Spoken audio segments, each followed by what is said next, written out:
صباح الخير، ازيكم يا حبايبي؟ عاملين ايه؟ كل سنه وحضراتكم طيبين. هنعمل النهارده الفراخ الشامورد بطريقه جديده. ان شاء الله. انا حمرت بصله متوسطه، صفرتها على النار، خليتها معايا بالطريقه دي. انا ما غمقتهاش قوي علشان احنا في الصيام. حطيت عليها كمون وكزبره وفلفل اسمر، وحطيت عليها ملح، وسبتها تاخد لها تشويحه كده على النار لغايه بس ما دبلت معايا. ومعايا الفراخ الشامورد متنضفه جميل زي ما انتم شايفين كده. انا هحشيها مرطه من الصفرة دي بتفرق جدا في طعم الفراخ، يا ريت تجربوها، بتبقى حلوه قوي قوي قوي، وبتدي ريحه ونكهه وطعم للفص بتاع الفراخ. انا حطيت عليها بهاراتها وحطيت عليها ملحها. هحشي فيها الفرخه وهقفلها تقفيل كويس قوي، وبعد ما اقفلها هاخدها معاكم على النار عشان اشوحها على النار، اوريكم كل حاجه خطوه بخطوه، يا ريت تتابعوني كده يا حبايبي. انا حشيتها بالطريقه اللي انتم شايفينها دي. وطبعا لما باجي احمر بطلع كل الاطراف بتاعه الفرخه عشان احمرها، ما بسيبهاش فيها كده. انا حمرتها وكتفتها بالطريقه اللي انتم شايفينها دي، ما خليتش ميه مكان لاي ميه تدخل في قلب الحشوه، لان دي مرتبه محتاجه ان الفرخه تفضل فيها لغايه ما تستوي وتطلع تتحمر. انا قفلتها بالطريقه دي، ما فيش اي منفذ لميه تدخل. هنروح على النار نشوحها سوا، يلا بينا كده يا حبايبي. انا هشوحها حطيت على نقطه زيت صغيره قوي، وحطيت 3 فصوص حبهان بالطريقه دي. هشوح الفرخه قدامكم بالطريقه دي.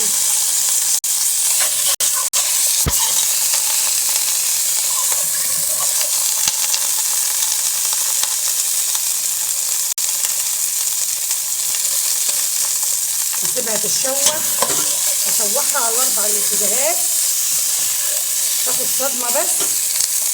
وبعد اللي يعمل الحركه دي ويشوحها تاخد صدمه، لازم ضروري يحط الميه العقد بتاعها عليها تبقى سخنه، تبقى الميه عليها جايه سخنه. ايوه كده. انا سايباها قدامكم تاخد تشويحه كده على النار.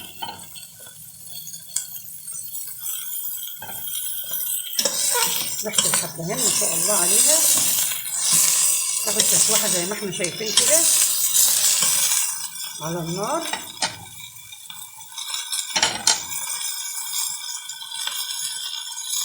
هسيبها تاخد لها دقيقتين بالظبط على النار، اشوحها دقيقتين بالظبط. بالطريقه دي هنزل الميه السخنه عليها. شكلها في الاخر عامل ازاي؟ انا يا حبايبي خلصت كده، ولعت على الفراخ وعامله جنبها كوسه. اسهل واحن انواع الخضار على المعده في الصيام وغير الصيام. انا عملتها ازاي؟ انا صفرت بصله ونزلت عليها عصير الطماطم لغايه ما تسبك حلو قوي. نزلت عليهم بصله مرته، ونزلت عليهم بالكوسه، وعليهم مجين شوربه، مجين شوربه سخنه.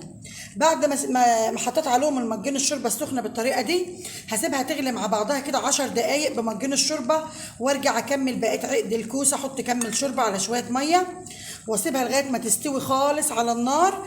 اهم حاجه في الكوسه لازم تسقيها، مش ميه ساده، لازم يبقى معاها شويه شوربه، ولازم تسبك لها ببصله مش بتومه. بتبقى بالطريقه اللي انتم شايفينها، بتغلي بالطريقه دي. انا هسيبها على النار 10 دقائق في كوبايه الشوربه دي اللي انا حطاها لها، كوبايه شوربه لحمه كانت عندي في الفريزر. عامه انا بطبيعتي ما برميش اي شوربه بط لحمه، ما برميهاش، بسيبها عشان احطها على الاكل واعقد بيها واطبخ بيها. انا ومعايا هنا انا عملت الصلصه بتاعت المكرونه. ان شاء الله هتبقى فطارنا النهارده فراخ وكوسه ومكرونه ورز. من كل سنه وانتم طيبين ورمضان كريم، وان شاء الله باذن الله يا رب كده يتعدى علينا الايام وعليكم بخير يا رب العالمين. هنكمل مع بعض ان شاء الله واحده واحده كده، ويا ريت تكونوا معايا كده يا حبايبي. الفرخه غليت معايا ما شاء الله زي ما انتم شايفين، الشوربه بتاعتها بدات تصفر اهي.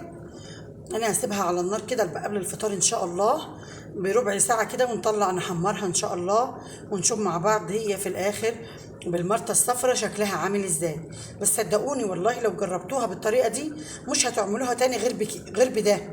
مرطه الصفرا ديت يعني البصله تضربها في الكبه، متبقاش ناعمه قوي، وتدي لها تشويحه بس في الزيت، يا دوب تغير لونها بس، بعد ما تغير لونها تطلعيها، بتخليها تبرد في جنب وتحشر منها الزيت، وبعدين تحط عليها البهار اللي انت حباه بتاع الفراخ كله، وتقومي حطها على النار مشوحاها زي ما انت شايفه بالطريقه دي. ده شكلها. اوريكم كمان الكوسه شكلها عامل ازاي كمان يا حبايبي. ده شكل الكوسه. انا جبت الشوربه وغليتها على النار، فكيتها من التلج ونزلتها عليها، لسه يا دوب بدأت تغلي كمان اهي. انا هسيبها كده على النار، على نار متوسطه، يا دوب تغلي بسيط كده عشان الميه بتاعتها ما تنشفش. بعد كده ان شاء الله هنسلق المكرونه، وانا خلاص ولعت على الرز، يعني قربت انتهي من شغلي ان شاء الله باذن الله. حاجات سهله وبسيطه، ويعني احسن من الاكل الجاهز، وارخص واوفر في ظل الغلا اللي احنا فيه. ده شكلها ان شاء الله. هنتابع مع بعض خطوه بخطوه، يا ريت تكونوا معايا حبايبي. انا طلعتها من الشوربه بتاعتها، وبقت معايا مستويه زي ما انتم شايفين كده.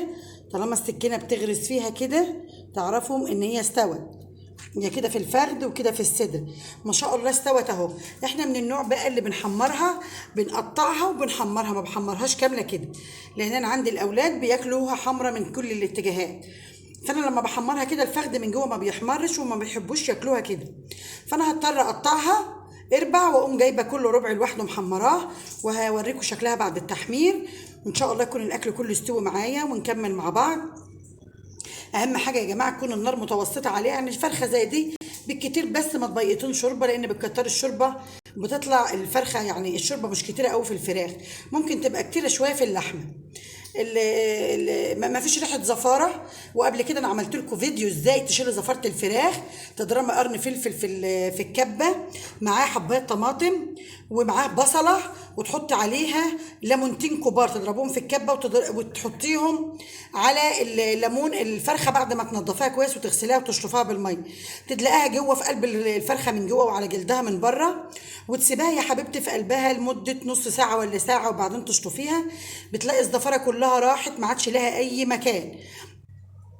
اهم حاجه، اهم من طبيخ الفراخ او اللحمه او السمك، انك تشيلي زفره الحاجه نفسها قبل ما تطبخي الحاجه ده. وممكن وبعد ما تعملي ده كله وشطفتيها، ممكن تعصري في الميه ليمون ومعاها معلقه خل زياده التاكيد انك شلت الزفاره، وتقومي سايباها كمان ربع ساعه، وبعد كده تشطفي وتطبخوا على طول، وان شاء الله تطلع معاكم جميله مفيش بعد كده. ان شاء الله احنا هنحمر، وعشان خلاص المدفع قرب يضرب، وان شاء الله نكمل مع بعض. وكل سنه وحضراتكم طيبين، يا ريت تنتظروني.